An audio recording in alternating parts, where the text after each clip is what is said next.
Welcome to the first episode of the midweek special NFC East edition. It's your boy Bird Gang 31, and I got my partner up in the house today, Okoye. Go ahead and introduce yourself, my guy. Man, shout out to my AKs out there. For those who know me, I'm the one and only Okoye Media. Specialize in breakdowns and just watching a lot of film, man. I'm just a regular dude that watch too much film. You know what I mean? But I appreciate everybody on your side of things that don't know me. If you get turned off by my passion or some of my takes, just take some time to go out to AKOYE Media. Check out the film, man, because I back up everything I say with the film. So without further ado, I appreciate you bringing me on, man, and let's get it. Let's get it, man. Let's get it, man. Let's start with your team, my guy. The Cowboys. You know, the Cowboys are coming off a bye, so we don't have to talk about the week that was for them. You know what I'm saying? What do you think in that week they needed to do, to keep this team rolling in the right direction?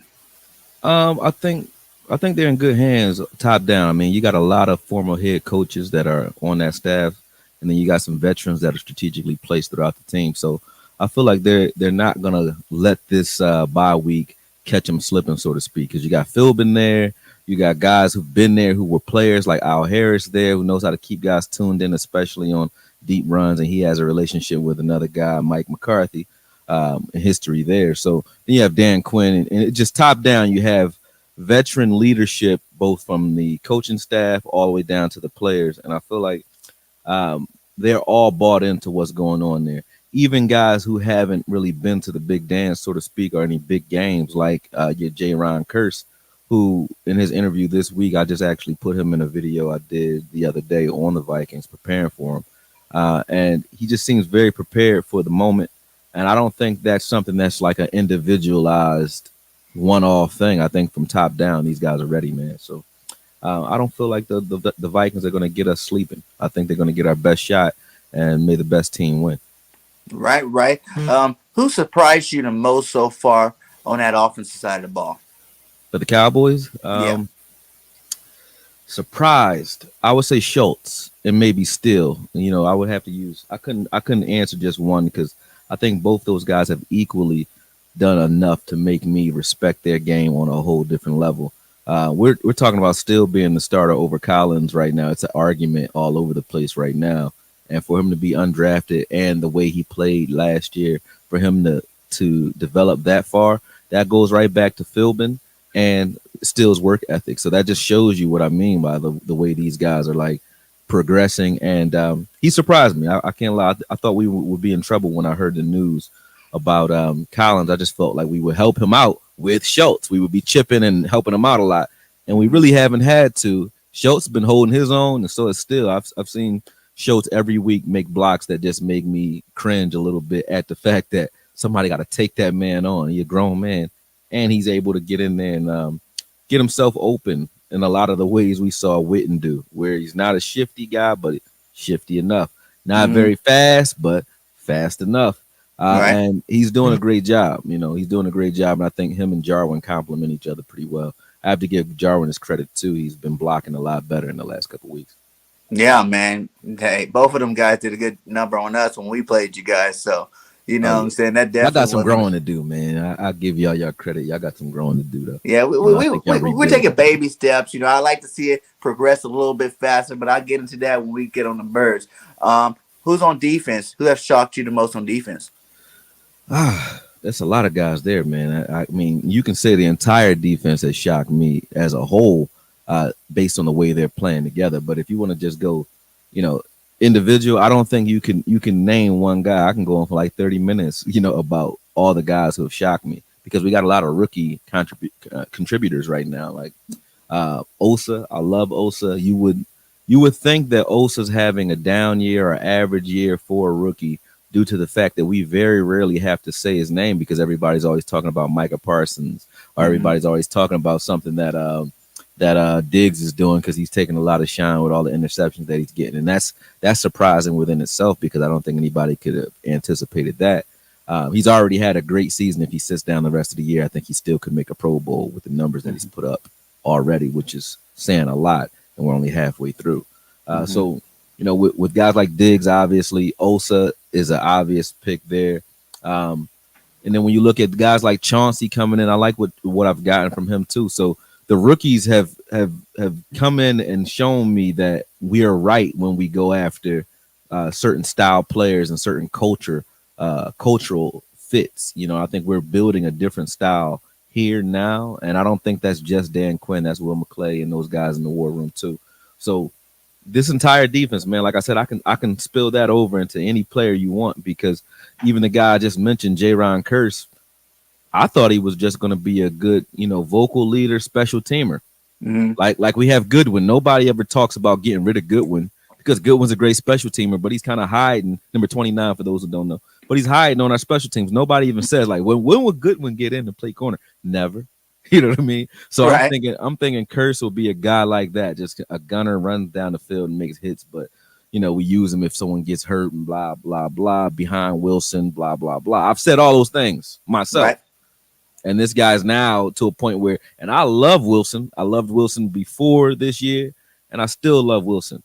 But I still don't think Wilson can edge out J-Ron Curse due to the vocal leadership and the different styles of play that he can bring to the table when he's out there. So it's to a point where he's played so well that you have to come out and consider playing big nickel primarily, just to keep him on the field when you do want to bring Wilson out there. So again, these are all surprising things that if you would have asked me in August what this team would look like, I would have never guessed this. So this defensive unit, they all deserve, a tip of the hat for the way they've played. I can't say anything different about it. I didn't hear you say nothing about Micah Parsons there. I'm not surprised by Micah Parsons. Everything I mean, people can say what they want about me, man. I watch film. I don't have feelings when it comes to these guys. I haven't taken them to lunch. I'm not going out to drink with them.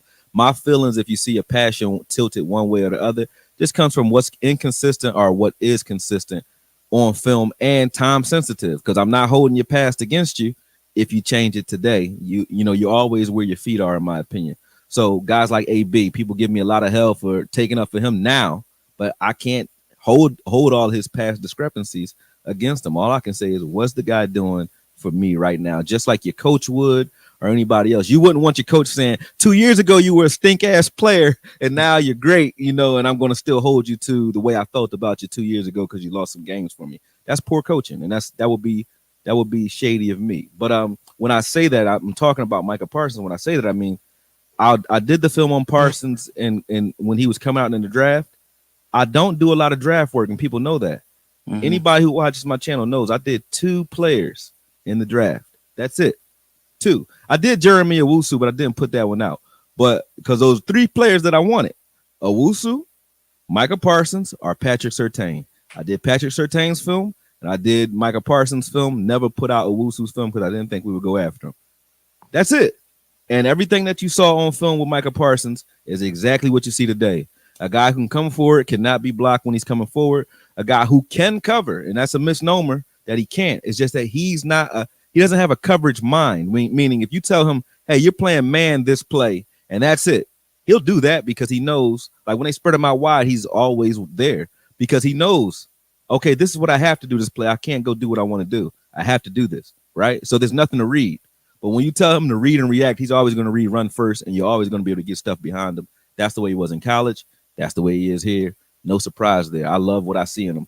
If there is a surprise with him, I didn't think he would be this good a pass rusher. I thought he'd be a good blitzer with a good running start, like a lot of linebackers are. He's a guy that you could say, put your hand in the ground, and he'll whoop your ass down in, down out. Even if you're blocking him well, you're hard pressed. You're blocking a guy that's feisty and trying to get there. So, and he has a high motor. So, I'm surprised by that, because me personally, I wouldn't be upset at all if we said he's an outside linebacker or defensive end from now on. I wouldn't even bat an eye. I wouldn't care. I would just say, let's figure out what we're doing at linebacker now, because he's that good. Where I think right now he's better as a defensive end and a linebacker, outside linebacker, than he is at middle linebacker, because there's not much nuance when you're on the outside. It's just, hey, get to the quarterback, and he has a million ways to do that without many pass rush moves at all. He just learned most of the pass rush moves he's using. He learned from DeMarcus Ware, 45 days ago. You know what I mean? Nice, man. Yeah, that's true, man. Parsons is everything as advertised, man. I didn't think he was going to be, so good so early. You know what Right. I'm saying? But he's definitely turned my head, and I've been watching the boy grow the whole season long. You know, and Diggs is Sure. another one. But all them Alabama boys usually come out, show up, and show out Bama and inside the. LSU, man. I love them all. Bama and Yeah, it's LSU. like, That's where that good product is at. hey, shout out Excuse for me, I the gotta drink super my chat. dinner. He said, "You be right 98% of the time, McCoy, and your Downtown objectives." Tex, what's good, brother? He said, "That's why you're the GOAT for real." And pin your cash app. I got you. I got you. I'll put it in the chat somewhere. I don't know what the chat is on this StreamYard jank, but I'll post it up there, man. Appreciate Oh, that. good man. Downtown Tex always showing love. Him, I see Ru Glock down here in the little message board too. Yanth 100. I see these guys out there, man. Yeah, definitely. Nice, nice. So, what are you? Who are you worried about the most coming into this matchup against the Vikings? Defensively or offensively, which one we Let's talking? start offensively. Well, obviously you got to pay attention to Kirk Cousins, Mhm. and why is he's a very smart quarterback, and if we're not getting pressure, which is why it's going to be curious to see what we do with Micah Parsons, because if you're not getting pressure on Kirk Cousins and you're not doing anything to confuse him, he'll pick you apart if he's allowed to just sit back there. He doesn't turn the ball over, and he's a field general that knows how to march up the field, but he actually has some weapons. And getting to that, I feel like the way we beat this Vikings offense is really up front with the front four getting pressure on Kirk Cousins, because I think the matchup is tilted in our favor because of the way Diggs is playing. He's putting that on tape every week. So whether he's getting cooked or not, if he gets beat by Thielen a couple times, I think his level of play has bought him some no looks, meaning you're not going to look to that side even some of the times where you might think he's beat. I think Kirk Cousins will err on the side of caution there, and that will kind of erase a lot of the things we'll see from Thielen. The reason that's not much of a problem, as much of a problem as it would be in the past, is because you got Anthony Brown on the other side of the field, right? But he has all the help in the world because a lot of teams have seen on tape. I feel like when you see on tape something happening consistently, and a guy showing that he can take out a number of different options you throw at him, I think that shows like he's bought himself a lot of leave alone. You know what I mean? So I think that we'll be able to help out AB on the other side of the field, which only makes it a lot easier for us to get home with that front four, especially when you only read one side of the field. They will come out with some trip packages and things that kind of confuse us, and you'll see a lot of horizontal game against us now to try to make it a foot race rather than a route combination, because Diggs is reading routes kind of crazy right now. So I think they'll try to out athlete us there, and that's just going to come down to how well we tackle and how well we communicate. So I feel like if we're doing that well, Kirk Cousins will be, normal as he was with Washington and so on. He's a mortal man when you don't let him read you and pick you apart pre-snap. So I feel like that goes well for us. I'm not worried about anybody, but Kirk Cousins is definitely a field general who knows what to do out there. With Cooks is what my trainer used to say. Boxing is easy. I mean, it's simple, but it's not easy. Cooks is that way. He's very simple. You know what he's trying to do. They're going to come out with a lot of sprints, tosses, and power rights or power strong sides, whatever, to run speed options to the front side of the defense or the strong side of the defense right at you in the beginning of games. And then it's up to the defense as to how soon they counter that. If we start taking that away from you first quarter, you'll start seeing them cut that back in the second quarter. If it doesn't, if we're stopping that, we're patient all throughout the first half, you'll start seeing it the second half. But hopefully we're able to let this offense help this defense out by in our offense, that means by getting up a little bit and taking Cooks out of the equation on the ground. So hopefully that's the way it goes. That's where we play our best. But if it's a tight game, a tightly contested game throughout, I think Cooks definitely is one of those guys that's simple but not easy to stop. It's not a lot to him. He's putting his foot in the ground. He's cutting it back. He's a one cut back, because that's what we would call him. He's looking to read and then puts his foot in the ground and goes a lot like Edgerrin James, those types of guys. I think Edgerrin was just a little stronger, but he's the same type of guy. A one cut back. He's not doing a lot. He's looking to put his foot in the ground and cut it back. That's it. Clinton And Portis. then who you putting on? Who you putting on? Jefferson over there. AB, I think is gonna be on Jefferson with some help. I don't see us putting Diggs on Jefferson throughout the day because I think that even though Jefferson is the guy that'll take the lid off your team, if you just follow the trends that we went with in this defense, week one you had AB on AB. AB is the guy that can get all over the place and take the lid off. We had AB on him. We had Diggs on the possession receiver in Evans. We did the same thing with Keenan Allen and Mike Williams. Mike Williams is the guy that's all over the place. He runs every route, and he's a little bit faster and a high impact, high intensity guy. We saw AB on him, and we saw Diggs on Keenan Allen. And that trend just kept going with Smith. When we played you guys, Rhaegar is the speedster. Smith is the guy that can run every route, sort of their possession receiver guy, the guy they want to force the ball. Whoever you want to force the ball to, that's where Diggs would be. Put it that way. And that's what we've been doing every weekend. Thielen is their possession guy, their Chris Carter, versus their Randy Moss and Jefferson. Not that they're that good, but you know what I mean. I get you, my guy. And now let's go over to the defensive side. Who you worried about on defense? Oh, they got a lot of toys over there, man. That's actually where they win or lose this game is going to be on how well they can stop our offense. I think we can score on anyone, and I think we can beat a one-dimensional offense. So our defense versus the offense, the Vikings offense that's having to play a pass-first mentality, I think we win that easy. So it's all going to come down to how well our offense can score and score early on this defense. And that's not as easy as it would look because they just got Anthony Barr back about a week or two ago.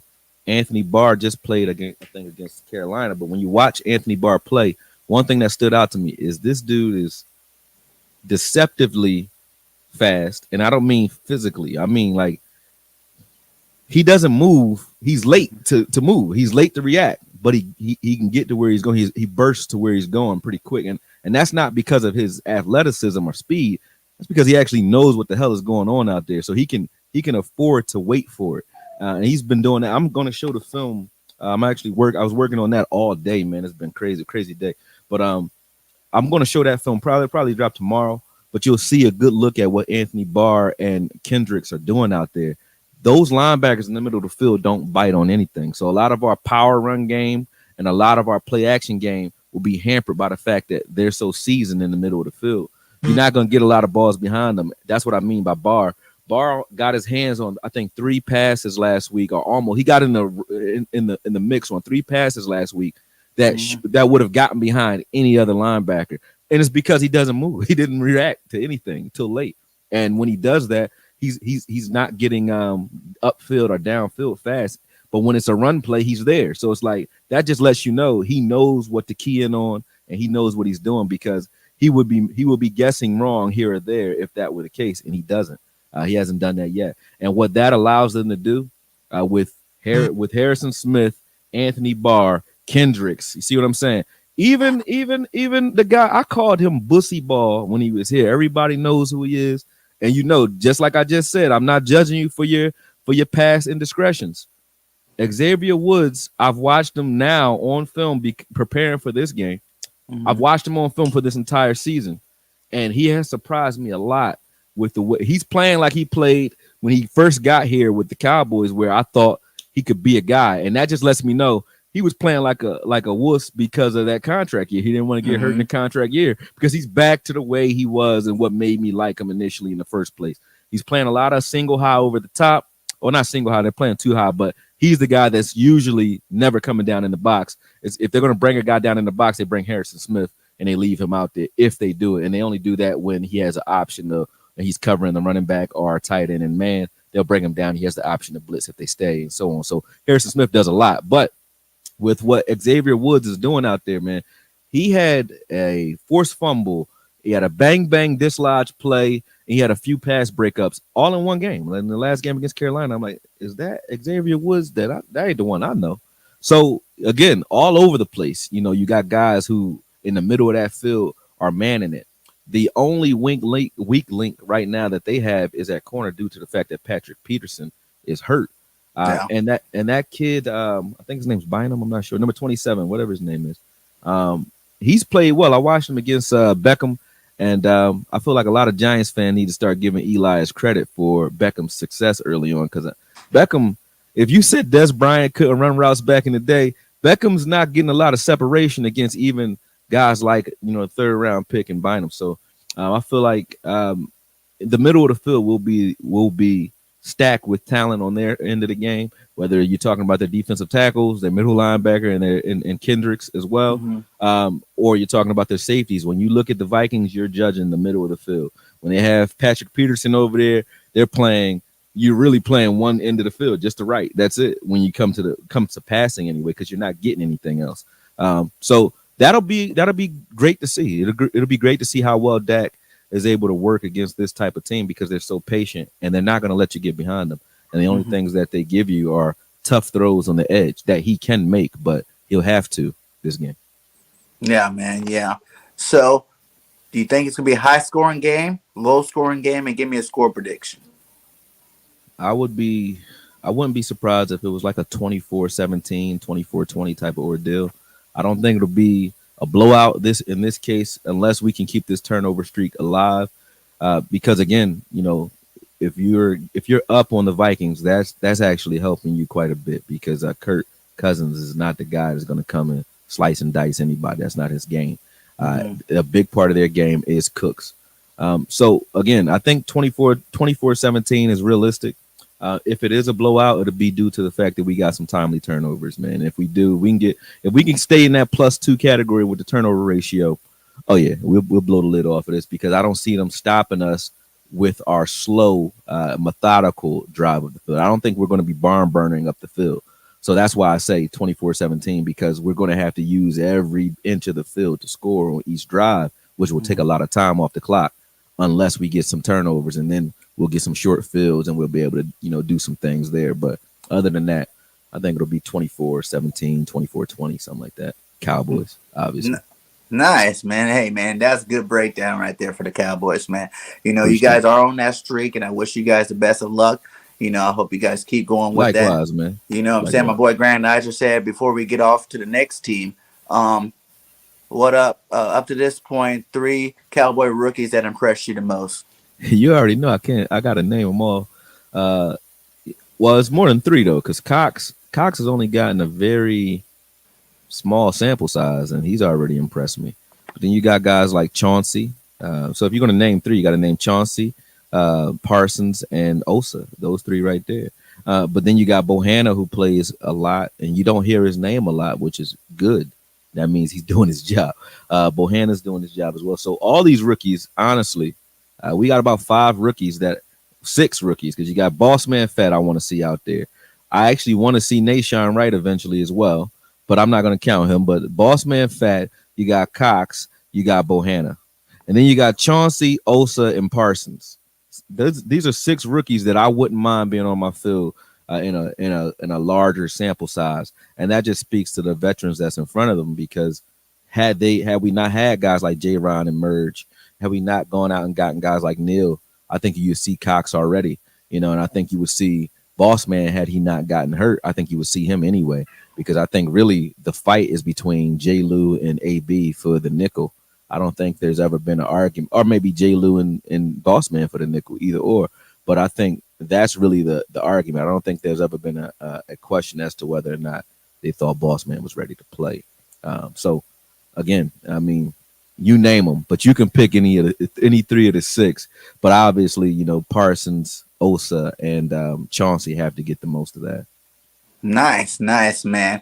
All right, man. Hey, shout out to all the Cowboy fans in the 95 that are in the chat right now. Much love. Hit that like on all channels if you can. We're streaming on the Koye's channel. We're streaming on Bird Game 31 channel, and we are streaming on the network channel, BSN Sports Media. So go ahead and hit that like for us. Much love to all you guys, and I'll let you take over the hosting, and we can talk about my birds there.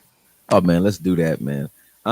Let's start with your first off. I don't know who you guys are playing this week, so excuse me for that. This week we play. Who are we playing this week? We playing the Detroit Lions, man. The winless Lions. That should be a win for you. Hurts, how do you feel about the progress in Hurts right now, and what do you think the prognosis will be for him moving forward?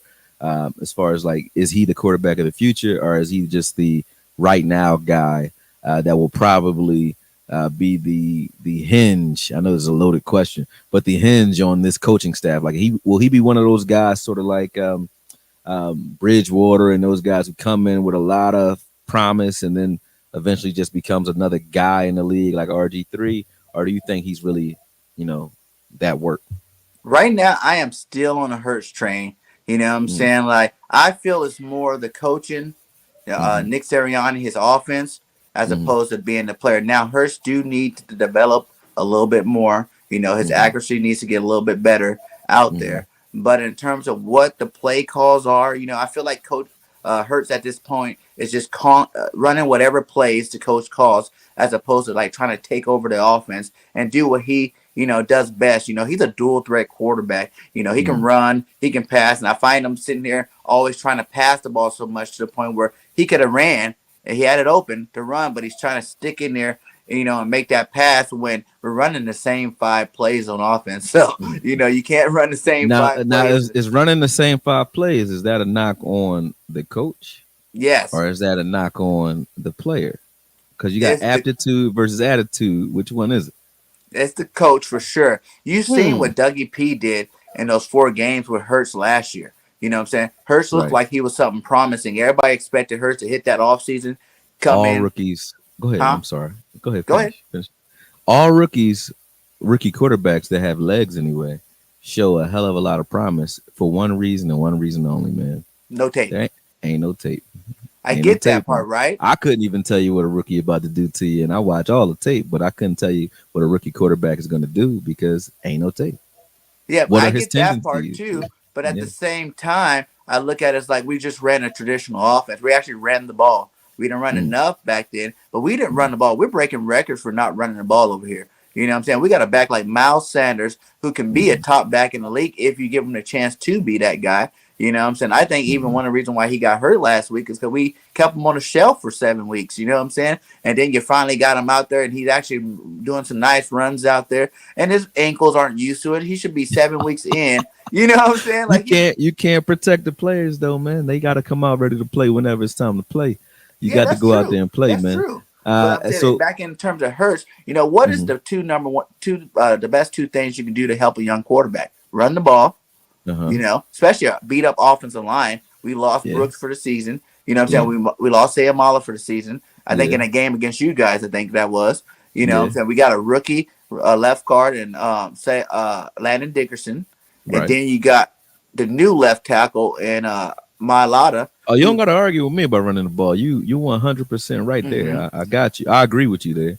Um, and develop his relationship with his tight end. So if you mhm. have both of those things going, you definitely have something there. But yeah, I would say run the ball and throw your ball and develop a relationship with your tight end. I think Dallas Goddard, now that Ertz isn't in the way, I think Goddard and Hurts need to spend a lot of extra time after practice getting it Facts. together because even guys like Cam Newton, who I think never really developed into a true passer, Mhm. still was very good with Olsen. You know what I Yeah. mean? Why? Because Olsen was that security blanket, and you always need someone who can kind of muscle themselves open, get open late. You can kind of hide them by letting them chip and then late release things like that, where he knows, hey, if nothing else works here on my first read, I know I got this guy that's one acts to block a lot, so he'll get a lot of those chip releases and things like that that will help Hurts a lot. Yeah, that Um, was my second thing. Is the yeah, tight end. You got to use the tight end. We don't really yeah, throw the ball in the middle of the field ever. yeah. And I'm starting to even watch defenses. They're lining up on both sides because they already know what plays we're about to do. That RPO thing cannot be, a 90% of the game running RPO out Again, of shotgun, and you think you're going to win some games here in the so you NFL. think guys see this is the thing, right? See, I you really don't know, and none of us know, right, what the coaches are doing. But the best assumptions that I have come from this, right? If you're running I'm hearing some interference. So I don't know if that's on your side or That mine. was a I can. plane flying over. Oh, okay, okay, got you. But if you're running the same 5 plays over and over again, do you think it's because they don't practice any other plays? I think it's because they can't run anything well enough to keep in the game plan. So when you're installing your offense, and you're running 5 plays, that speaks more to the quarterback than it does the coach. I don't think a coach gets to the NFL level by knowing only 5 plays. But See what check I'm this saying? out, right? He lied to us and told us he already been practicing all these plays. You know what I'm saying? Mm, He said that he had a playbook for this offense that's going to mm. cater the offense. You know what I'm saying? All That the hurts players. even You know what more. I'm saying? You came from Indianapolis or the Colts over there, and you were Uh-huh. running the ball, and you don't run the ball when you got a guy like Miles Sanders. Are you saying that he can't see that he got an awesome running back to give him the rock sometime? You know what I'm saying? That's why I say it is a coach. I think it's just he's a rookie coach. You know what I'm saying? And then maybe we gave him a little bit too much praise because if you Yeah. look, Frank Wright, when we won that Super Bowl, we had Frank Wright, offensive coordinator, right? The next year, he went over to the Colts. Dougie P play calling got worse. So maybe it Right. was Frank Wright, the mastermind of that Super Bowl year. And then you look at Nick Sirianni. He was Frank Wright's offensive coordinator. So maybe we Mhm. got him thinking, oh, we got Frank Wright, a piece of Frank Wright back over here. Nope. And maybe he wasn't that great. Maybe it was Frank Wright, that made him look that much better as a See, coordinator. but So, see, we had the same issue the Cowboys have over the last couple years, where there's so much fog around the team that you won't get to the bottom of who's who until a lot of guys, a lot of heads roll or a lot of guys lose their jobs, unfortunately, due to the fact that first we were like, okay, is it Dez? Okay, then it was is it Linehan? mhm, After Dez was gone, then is it Cole Beasley? Is it Williams? Then they're mhm, gone. So now it's like, mhm, okay, those guys are gone. So now it's like, Dak, it's on you now, buddy. You know what I mean?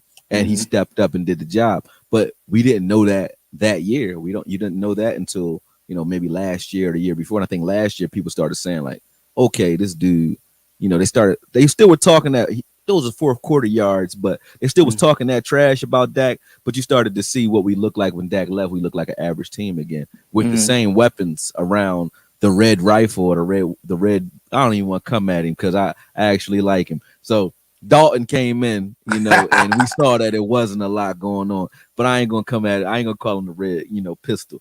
But anyway, uh, with that said, we saw okay, this is what Dak means to this team after he got hurt, and then the way he came in this year is just we know now. And I Mhm. think you guys won't reach that aha moment for quite some time, due to the fact that there's just too many moving parts. Again, that's why I asked the question. Your coach is not running 5 plays because he doesn't know more than 5 plays. Obviously, that speaks to me more to the aptitude of the quarterback. But I Meaning, I don't want to put too much on my guy who's learning, who's building the plane while it's flying, so to speak. He's but he learning on comes the out fly. and tells us as fans when he's in Mhm. his press conference, he's saying, what I'm saying, like, I started out running the ball, which was one time and a half.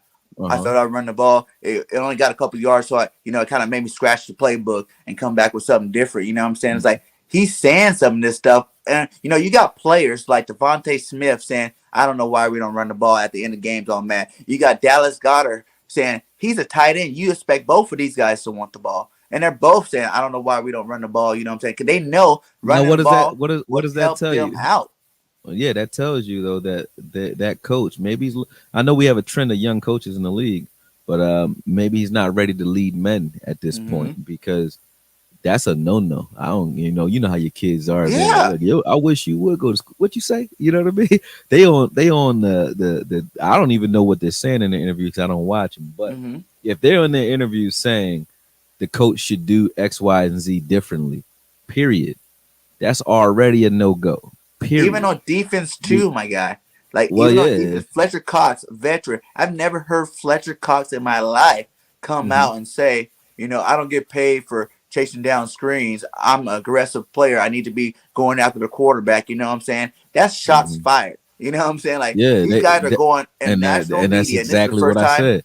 So you won't find out what the real problem is until a Mm-hmm, lot of heads roll because obviously Sirianni won't be here for mm-hmm, very long. If they're already doing that, he's not going to recapture that locker room. If they already start taking gashes at him like that, it's already a wrap. mm-hmm. It's already a wrap. Yeah, but back to the question. Yeah, I Mhm. think Hurts. You just got to hang in there a little bit. Like last week, the Mhm. first drive when we had Miles Sanders in for the first couple of drives, Mhm. He ran a more traditional offense where we were giving handoffs. You seen Hurts get more comfortable in the game. He made some nice little passes, scored a little touchdown. You know what I'm saying? So Mhm. I think that's just what you need to do for a guy like Hurts. You need to run a traditional offense. Don't do so much of this gimmicky stuff. You know, we run When like you say, oh, you're saying a lot though. When you say traditional, you got to slow that down for me. So when you say traditional offense with Hurts, mhm. what do you mean for Hurts in that regard? You mean Line them under up under center? centers. Oh hell You no! know what Go I'm ahead, saying? I'm listening to You you. can't be in shotgun 90% of the plays. You know what I'm saying? Same exact formation. You know what I'm saying? Running the It's not same gonna happen. RPO plays. That's what I mean. Yeah. More traditional. Have some under the center where he can. On some places, sometimes too, I think with these young quarterbacks, especially with Hurts, it's like you're doing the same play over and over again. You kind of feel like you know the defense know what you're about to do because you can hear the announcers in the game know what's about to come next. You know what I'm saying? They're Right, like calling it as the game going on, and you know what I'm right. saying. So it's that predictable right now. If he has in place RPO, like I say, most quarterbacks have like two, maybe two. If you got a good line, 3 seconds to throw the ball somewhere around Yeah, there, right? And yeah, if you're doing the same RPO, that for one, we don't run the ball enough for the play action fake to even work. For one, right, none of these linebackers are moving nowhere off of play right, action. For right. I give two, you that. you decide, am I going to give it to Miles or not? Okay, now I'm going off. Am I going to run it myself or am I going to throw it? That's already a second and a half of that 2 or 3 seconds you have. And with a beat up offensive line, people are like, Hurts is a one read quarterback. But you got to realize, He majority of is. his time, he's working through this, function No of an excuses offense that there. doesn't work. No excuses there. He's a rookie, really. Even though he played last year, he's still a rookie, and he definitely is a one read quarterback. So again, I say, you say put him under center. So you want this guy to take his eyes off the field, right? Mm-hmm. Play action, turn around and find open. That's not his game, man. Yeah. Yeah, I don't think he can. I don't think he can. That's just me saying. I don't think he. I think he is what you think he is, which is a spread read option. That's it. That's what he does. That's what he Mm-hmm. does well. Again, if you had a guy back there who was if Sirianni had a pocket passer or a Nick Foles to deal with, do you think he'd be running RPO? I don't think so. Well, the whole time Nick Foles ran the RPO all the way to the Super Bowl, and he doesn't even run. Exactly. He wasn't running at all. But I'm just saying, you got a quarterback who can actually play traditionally. Like Peyton Manning, late in his career, ran a similar format that Nick Foles ran when Peyton Manning hurt his neck and he was playing with the Broncos. Mm-hmm. He didn't want to risk being under center as often, so he ran the pistol a lot. You guys just ran it out of the shotgun, but it was a very similar playbook. A lot of drag routes, and then you had a possession guy on the side with Jefferson when you guys went to the Super Bowl. So that's why he was successful with the RPO, because it gave him options in regards to the way he reads the field anyway. But he can already read the field if Foles can. So that just made things a little simpler for him, the same way it did for Peyton Manning. But Hurts ain't Peyton Manning, nor is he Nick Foles, brother. At I all. just think that Nick Foles they're was your trying too best hard to make quarterback. him a passing quarterback first right now with these Uh-huh. calls that they're calling. Like I said, also you got to look at Nick Foles had a running game when we won the Super Bowl. We had Yeah. Jay Ajayi and LeGarrette Blunt who LeGarrette ran our Blunt. ways pretty much through that playoffs. Yeah. Where You he do didn't that. have so much on his plate. Nick Foles didn't have so much on his plate to make Mhm. those plays, and that's all I'm saying Right. with Jalen Hurts. It's not that he can't do it. We've seen him make spectacular passes still. You know what I'm saying? Like we've seen him have some good passing plays out there, but he don't need to be a guy throwing the ball 45 to 60 times a game. That's just not his Oh, game. I would agree with you. I don't think he needs to be on the field personally. I don't know. I'm not really Oh, impressed by Hurts. Not yet. He'll have to. I mean, I'm talking about in the right now. Does that mean he shouldn't get an opportunity down the line again? Yeah, he should. But when he shows that he's able to do more than throw to his first read, Hurts in film preparing for the game that we played against you guys, I saw a lot of opportunities, especially when you guys played San Fran. And somebody came on and was like cursing me out in the comments, like, "Ha, he should have threw 6 interceptions," because I said that in the video. They were coming at me something crazy, and then when you watched the game that we played, it was the same. He only threw 2, but it should have been a lot worse than it was, because he will still throw the ball at his first target if that's what he chose to do pre-snap. If he says, "Hey, Smith is open based on this set," he's throwing it there anyway. He doesn't care. And it's not just what he's reading or the fact that he doesn't feel like he has enough time to read the whole field. It's that whatever he's reading doesn't make much sense, in my opinion, if you're just going to force the ball into tight coverage. He throws the ball deep pretty well, and that's because those are low percentage intercepted passes, traditionally speaking. Corners are corners because they don't track the ball very well and intercept those types of passes. That's why they're not receivers. So it's the same thing. So when you're throwing the ball out there, it's like a fancy throwaway, and he's good at that. Or it's a jump ball for a touchdown. And if a guy slips, you got one. But you can't win a game or win consistently playing like that. So he's not the even if you have I don't even know who your backup is. I think you guys just got rid of your backup, right? Yeah, we got Minshew right now. You had Flacco, right? Minshew. Flacco just got traded back to the Jets. Yeah. So again, you got Gardner Minshew. I will put him in there, man. I'll pick Gardner in there right now. No, the hell he's not. No, he's not. See, if we start running, you listen. Like I said, like we already talked about, you got to run the ball. 5 years from now, you would have got this from me. Dak rookie year, I'd have said, put Gardner Minshew ass out there, even with Dak in his rookie year, because I want to see good play out of if I feel like I have a team built around this guy, and we did in Dak's rookie year, even though Dak played hella good in his rookie year. I'm talking about maybe the second year when I was coming at Dak.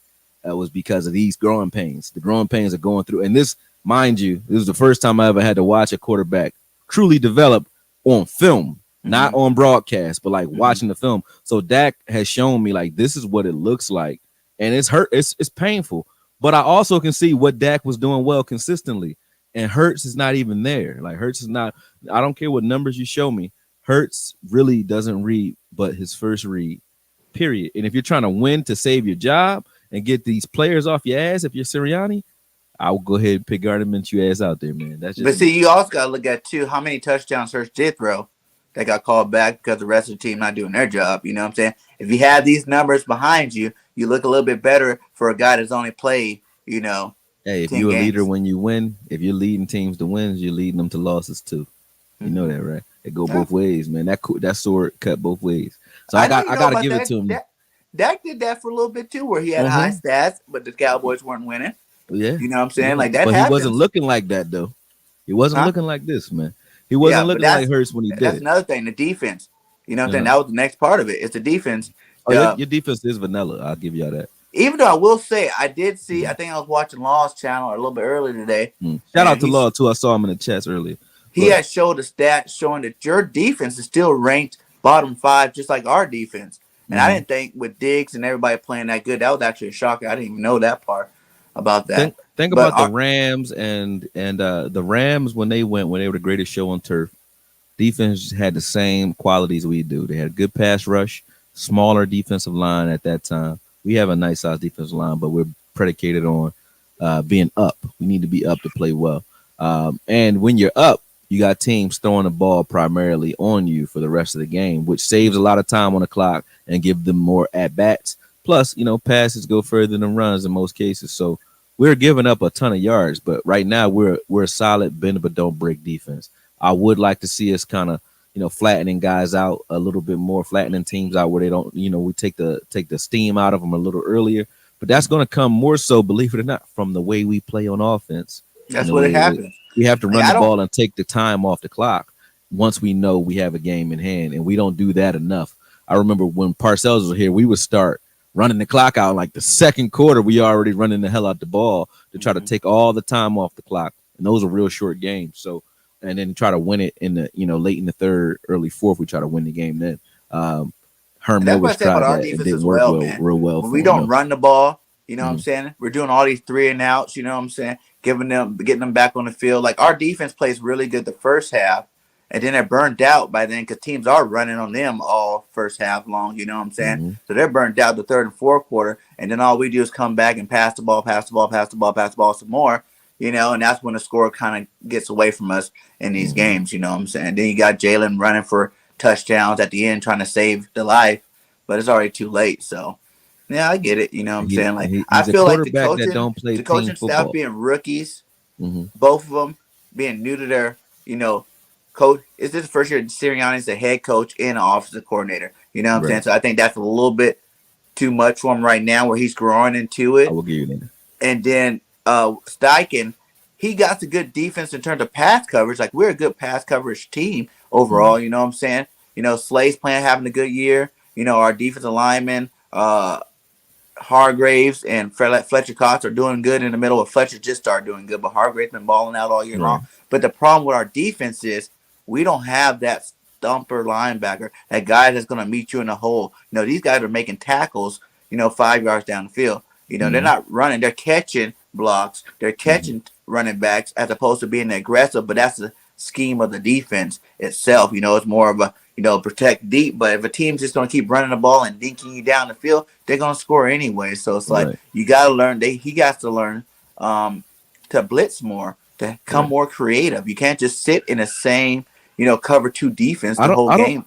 I don't think it's primarily that though. I think it's like once I think the team actually knows that there's just a no go here, and once they reserve themselves to play sort of half cocked, that's it. That's it. And every time I watch the Eagles, that's what I see. I don't see them giving their prime effort anymore because they're playing pissed off, but it's not a lot of cohesion there. So I think he's already lost his locker room. There's not much. Yeah, Uh, they don't respect the schemes on either side of the ball. Yeah, I don't hear that. I don't hear that at all, and I don't see it. Like because when you watch it, they're playing angry. Mhm. Slay, Nelson, those guys. I watched the Panthers game that they played. They played pretty good.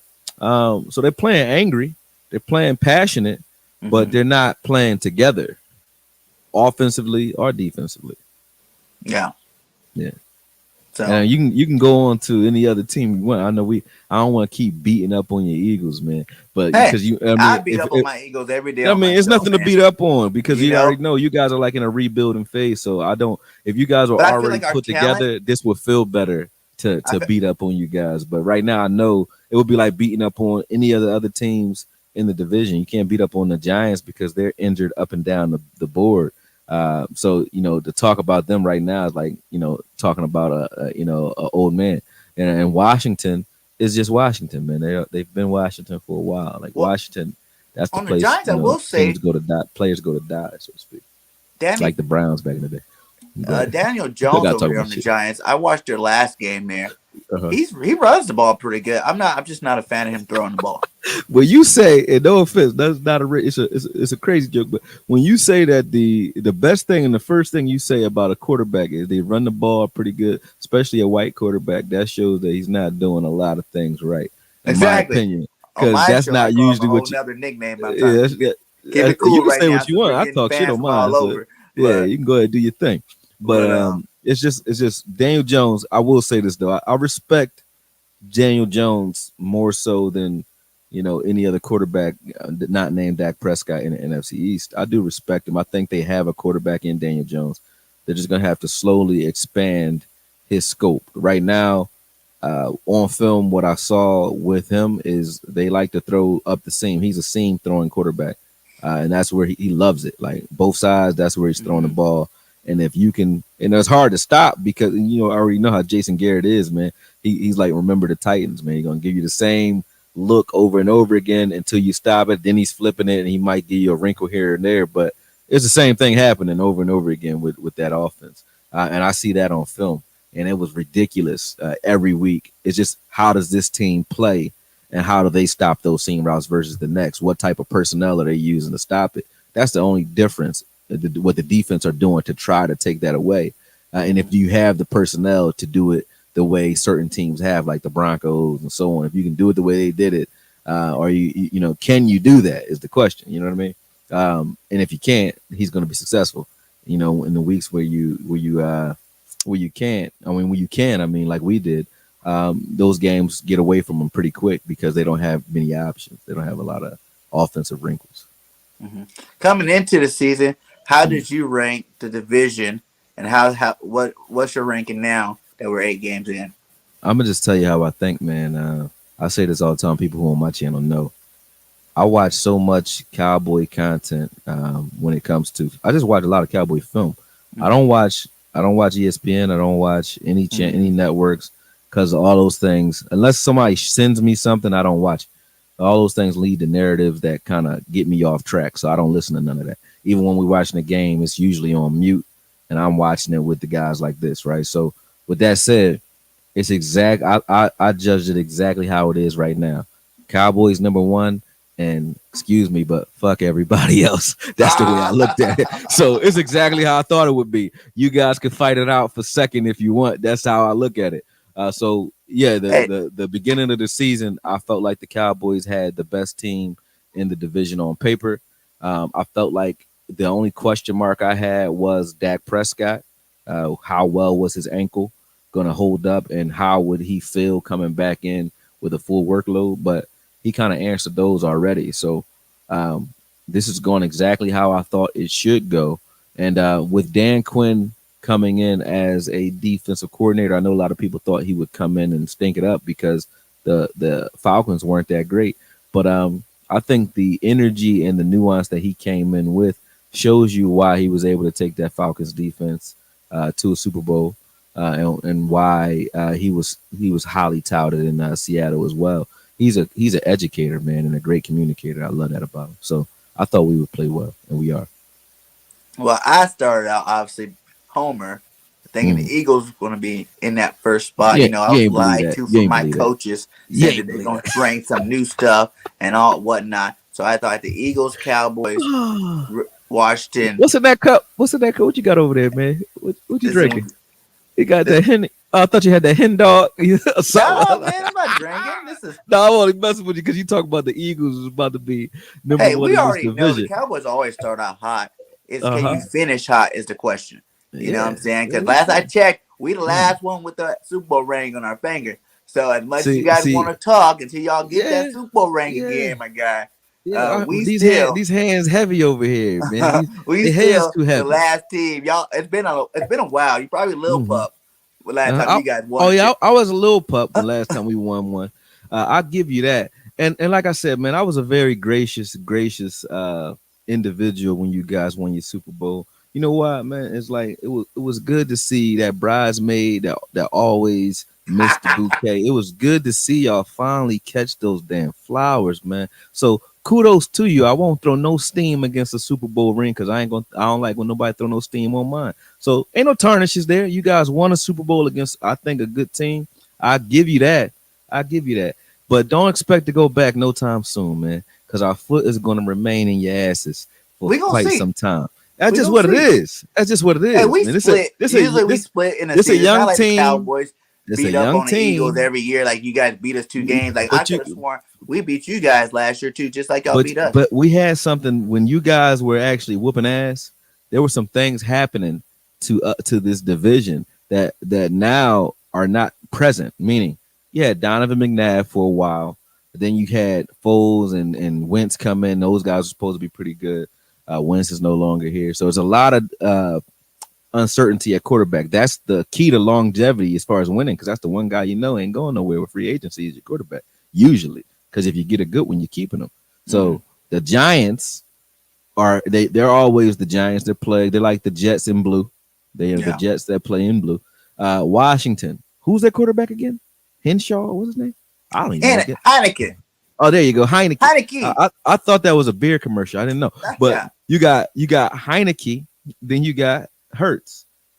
You guys are gonna have some trouble for the next 3 years, regardless of Oh, whether those guys stay or go with that quarterback position. Because even if Hertz is gonna be the guy, he ain't gonna be the guy for the next 2-3 years, man. So he's out of here. So our foot again, like I said, will remain in your I don't ass. know about all that. Uh Now, I Heineke, think no. Hurts is And then going to you do got something. Daniel You're going to see by the Jones, end of this who's season, okay. everybody's going to have a whole new narrative on Hurts. I'm telling you that. Yeah, If it's our gonna coaches be get their he's a act great back. together, He's they're gonna going be to a have great. a whole new Yeah, I know. expectation on Hurts. I'm not Yeah, done with Hurts he yet. go he go he gonna keep that spot on the bench super warm by the end of the season. They're gonna say like Tony Romo is one of the best commentators out there, and he's gonna say, you know what? One time I went down and I sat on the bench after Hurts, and it was mighty warm. Man, he does keep the bench quite warm. You know what I mean? Because that's what the hell he gonna be doing at the end of the season. So the new narrative will be, I don't think Hurts will be starting at the end of the I'm pretty season. positive Tony Romo, since you brought up the one that said Hurts is a good quarterback and the Eagles are Mm. going to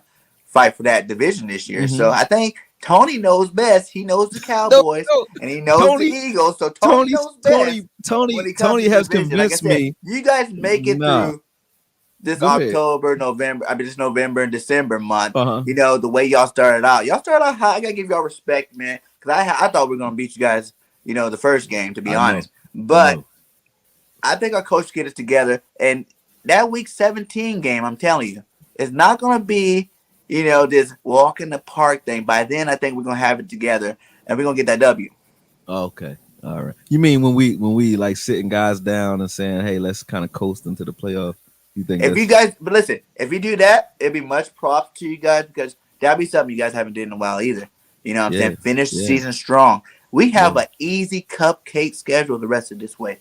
You know And what I'm that saying? and, Like and yeah, you got a cupcake team right now though. That's a problem, man. And that's not offense. That's just honesty, man. Like the Eagles right now, I we think fighting. need to be We they should need to be. be blown up, bro. I We just should think be that need to five be. and two right now if it wasn't from our own self-inflicted room. So you know what I'm saying? If you look at our own self-inflicted rooms from like the penalties, leading the league in penalties, that's player Mm, thing. You know what I'm saying? They gotta get mm, that together. You know what I'm mm, saying? The bad coaching on both sides of the ball. It's like one week mm. the offensive coordinator is doing good when the defensive coordinator sucks, and then the defensive coordinator is doing good and No Sirianni's cohesion. sucking. We gotta put it together all together in one. And I think playing a team like Detroit can get them to do that. So playing a team who has not won at all, You see what you happened when we think? played the Falcons? Yeah, another team that's trash. Exactly. But we But played good. remember, So I'm saying we need that game. no, that don't We count. need No, that game against that no. team to get our, our I mojo back. rebuke thee. Hell no. Listen, you can't. You got to be able to beat a good team to even be talking, man. Like we used to do that. We used to do away with bum teams, and then every time we played a team that had a backbone, it was our ass. They handed us our ass, and Seattle was a thorn in our ass for a But long time like that. look at those good teams. We went toe to toe with Tom Brady. We went toe to toe with Patty Mahomes. You know what I'm saying? We went toe to toe. They didn't like blow us out of the water. Like it was a competitive game until the end of that Kansas City game. The first half, to the end of the first half. Late third Like, quarter. early third. Doesn't matter. You know what I'm saying? It's just those games were not winnable at all, in my opinion, for you guys. You beat the hell out of the Falcons. You gave Carolina a lot of trouble, and I think you'll give the Lions a lot of trouble because the Lions are trouble. Teams who don't see you guys coming because you guys actually have veterans and you have talent. You got a lot of talent on that team. You just don't play. When you put a lot of talent on paper, but you don't, they don't have a lot of cohesion. You start looking like the Raiders back in the day, where they had all the talent. They just had no cohesion because of their coaching carousel, and it looks like it's still the same with that for them, and it looks like that's the way it's going to be for a little while for you guys. And that's no hate. I know I talk a lot of shit, but I mean that when I say this division. I think we have a 3-year window. If we can hold it together, I think we will be top dogs in this division for the next 3 years due to the quarterbacks on all three teams. Even if Hurts is the guy, he's not going to develop overnight. You're going to have to give him the time to develop, and he's about to have a coaching change, which will delay that development even further because you have to learn another playbook next year if he's here, right? He's going to learn another playbook, and then he's going to have to develop and move forward in that playbook the following year. That's at least 2 years right there for Hurts. I don't know who the hell Heineke is, so I can't speak for or against him, but it sounds like more of the same with the Redskins. That's not their wash, whatever you want to call them. Yeah. I'm calling them skins. Mama call them skins. Like, no, I'm gonna just say what I said. But anyway, you already see that those guys. They're Heineke. I don't think he's going to be the answer for the future. And even if you draft a guy, so he's going to have to develop. That's going to take 2 to 3 years. Then you got Daniel Jones. Daniel Jones has a team on paper, always has had that. And so has, everybody else. So has Eli. But Eli has to start getting a lot more of his flowers now than ever before. Because when I watch Odell Beckham don't look the same without Eli. And when I watch Daniel Jones with this same makeup, they just don't look. They got all the talent in the world, more talent than Eli ever had. It just don't look like it. They don't. Do you think that the Giants struggle and Daniel Jones struggles a little bit more since Saquon never plays? Because he always gets hurt. If you got a running back, right, and you can say a lot about Saquon, right? He has been plagued with an injury bug. But if you got a running back on your team where when he goes out, right, your entire team falls apart. But you have talent. You got don't let me get the name. Not Galloway. I'm not talking about their running backs. You got Galladay. Galladay. You got Tony. You got Slade.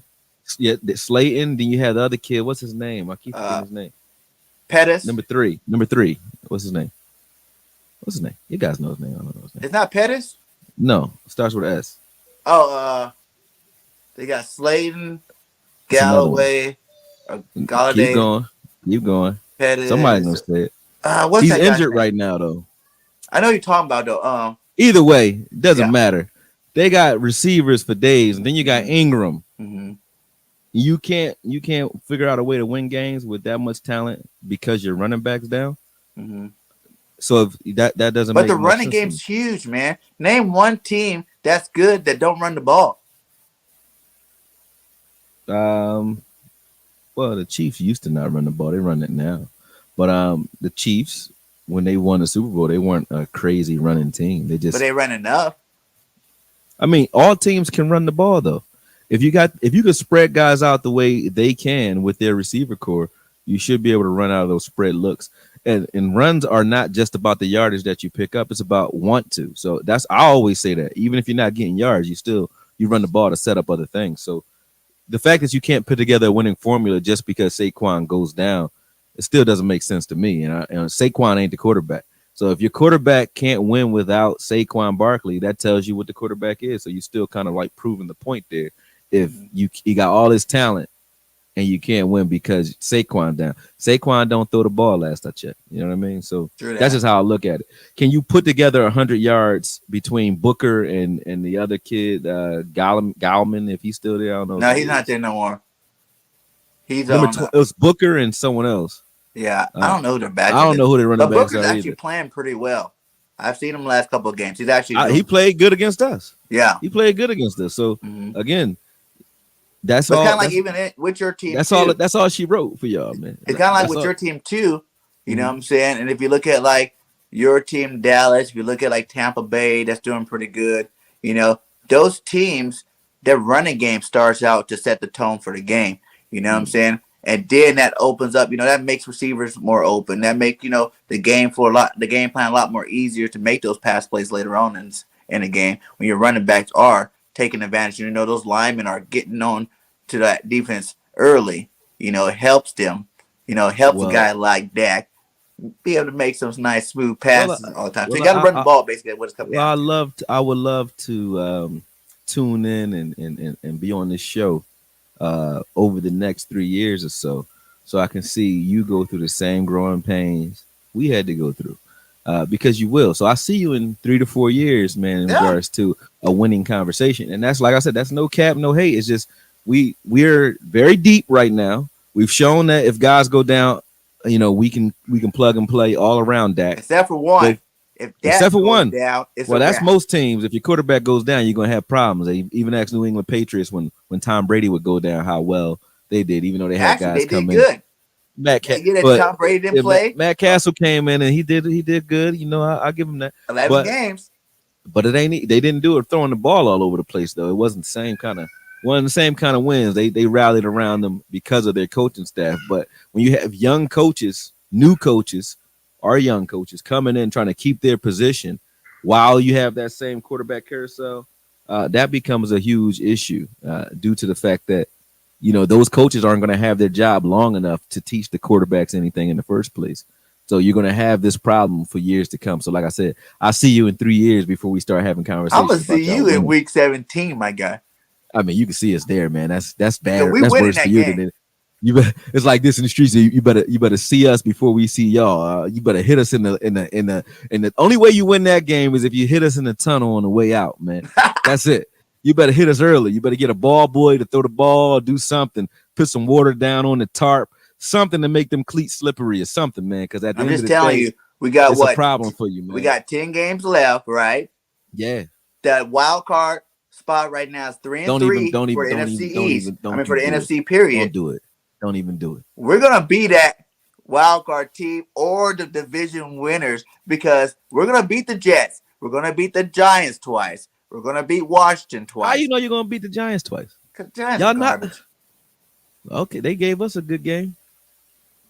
Even while getting depleted with the injury bug. They gave us a good game. Yeah, they didn't win. No, they're gonna beat y'all though. No, they're not. I believe it. And I we're gonna believe beat it, you man. guys, and I believe that. Well, listen, man, the sun shines on the dog's ass every once in a while. You know what I mean? Hey, So, that's man, what I'm glad. We're gonna come back I doubt every that. week. We're gonna be I talking doubt about the that. NFC East teams, and we're Uh-huh. gonna see. You're gonna start seeing every week and be like, "Hey, man, what you're saying is starting to come true, man. That Nope. Jalen Hurts See, I, guy, I I he's starting to rebuke bring." Satan and I rebuke all that voodoo you throwing over here. I gotta Yeah. like spray some He's shit. gonna be like, I don't "Oh know what. man, I gotta that get Jalen that Hurts off is me, looking man. good. Yeah, Oh, the no, Eagles are on a little no, streak there. not gonna happen, man. Oh man, I this don't see game it matters happening. in Week 17. Who's gonna be the wild card and who's gonna be the division champions?" And then we're gonna go in there, we're gonna win. Then y'all gonna still be the wild card, so we'll see you in the playoffs again. And then But Trump gonna come out with QAnon. He gonna show you who QAnon is, and then he gonna reclaim the presidency, and he gonna take over the country and give everybody universal basic income and yachts, and you're gonna get your 40 acres and a mule. You heard it here first, folks. Never, it's happening, never. baby. That's not happening, bro. I'm like, you Stop must it. be psychic, my God.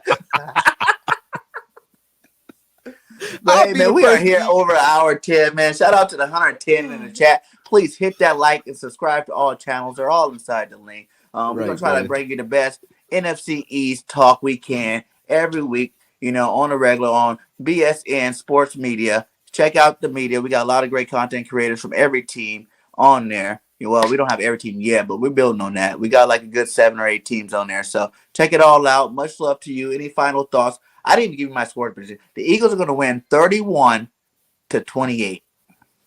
Yeah, it's gonna be a shootout with some bums.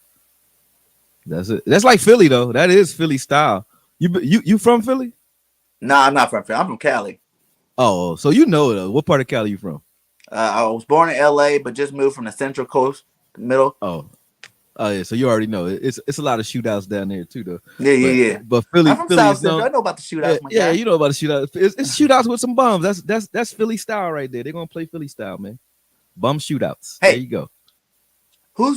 We stopped Tampa Bay from scoring all them points that they scored on you guys. Mm. So you got to give our team some kind of credit, my guy. I do. I'll give you credit. Hurts is very good at keeping the bench warm. I give him that credit. And so is at this point Miles Sanders because he's hurt. But I'll give you that credit. And you guys got players, talents all over the place, man. I'll give y'all that. That's real. That's no cap there. You do got talent all over the place. But you guys don't play with any cohesion. Thank the Raiders with Warren Sapp and Randy Moss. Yeah, that year they were garbage. Y'all the same way. Yeah. Yep. I can't hate. Like I said, I've been fighting for the Eagles all year long on my channel, and I haven't stopped the fight. I still believe, like my boy Jinx always says, we started out 16-0 until proven otherwise. So right now, for the last 10 games, the way you talking though, y'all still 16-0. You talking like y'all about to beat everybody, man. I feel like we are about to go into. I feel like it. I feel like he's been holding back or something.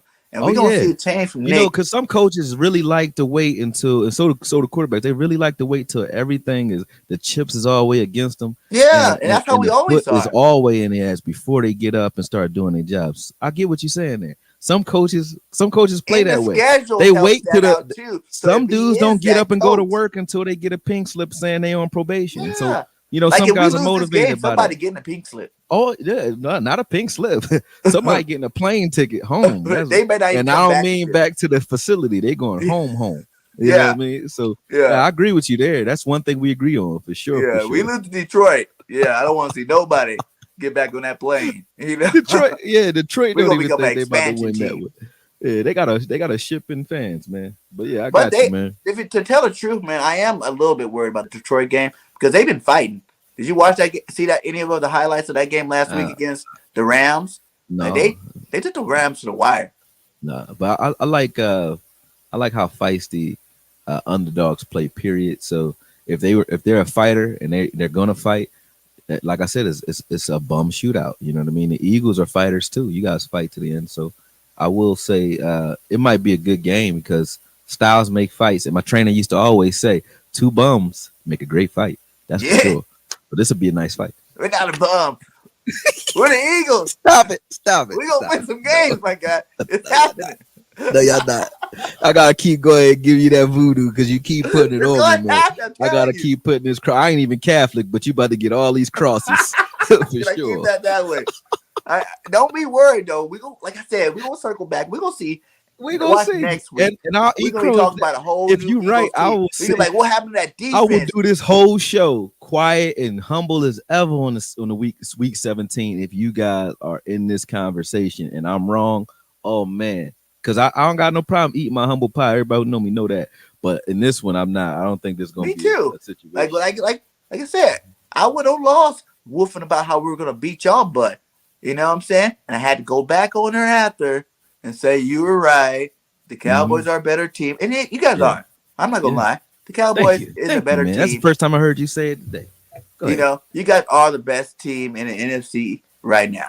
You Say it know, again, one more time. Say it again, because the these sound Cowboys bites. are the best team in the NFC Oh right man, now. damn, it feels But so you good know to hear what that. You have happens no in clue, November and man. December for the Cowboys. So you guys still got to prove that part for me. You know what I'm saying? Because Mm, you can start out 6-1 all you like, but if you end mm, up 6-7, start going down that route, you know right. what I'm saying? Then it'd be a whole nother story. You see all this voodoo he keep throwing out here, I'm y'all. just saying.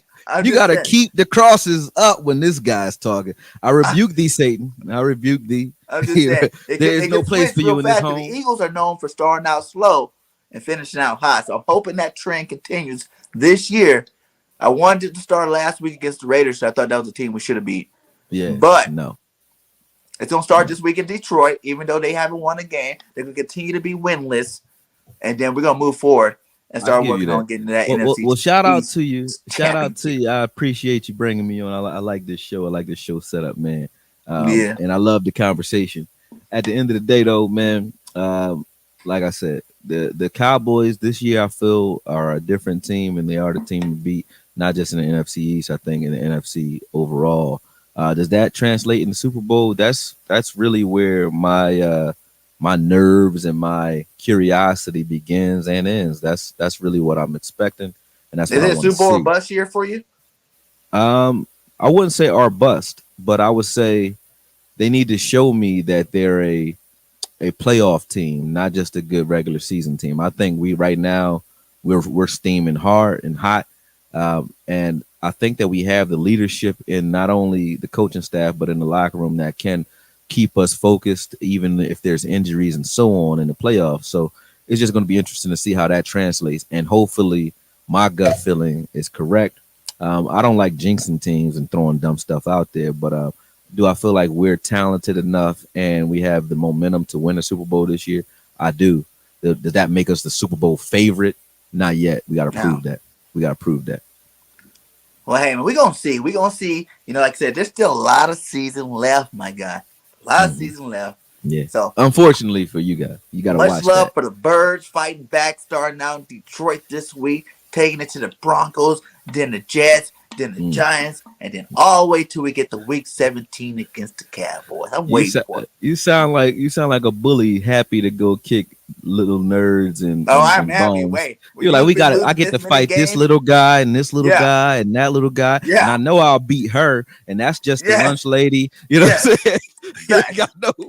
That's who I am right now. You ain't got no smoke on the other side. All those little guys about to get their butt whooped. Ain't no you know what I'm other saying? They smoke. about to get beat up on. Yo, he about to whoop everybody ass that's subpar. And that's the way it goes, man. I gotta let you go on that one because I gotta let my wife in, man. She downstairs. All right, guys. Hey, shout out to the 115 still in the chat. Please hit that like, subscribe. Much love. Come check us out next Wednesday at 7:30, same time. You know what I'm saying? The midweek special NFC East edition. Thanks again for coming on, my guy. Had a great time. Man. Let's do it again next week. Yep. Talk to you soon, man. Shout out to y'all. Shout out to all my AKs. Make sure you guys, if you guys want clean balls, make sure you use Manscaped, man. Cold word pause. At the end of the day, though, like I said, man, shout out to everybody that supported the channel. I'm going to keep doing this. I've been fixing the schedule so that I can sit down and do things like this on a regular basis. So let's just keep this thing going, man. The momentum is there, and it's our year, man. So let's go. Talk to you all right. Soon. Appreciate you. Thanks all y'all. Have a good one. Peace. Yep.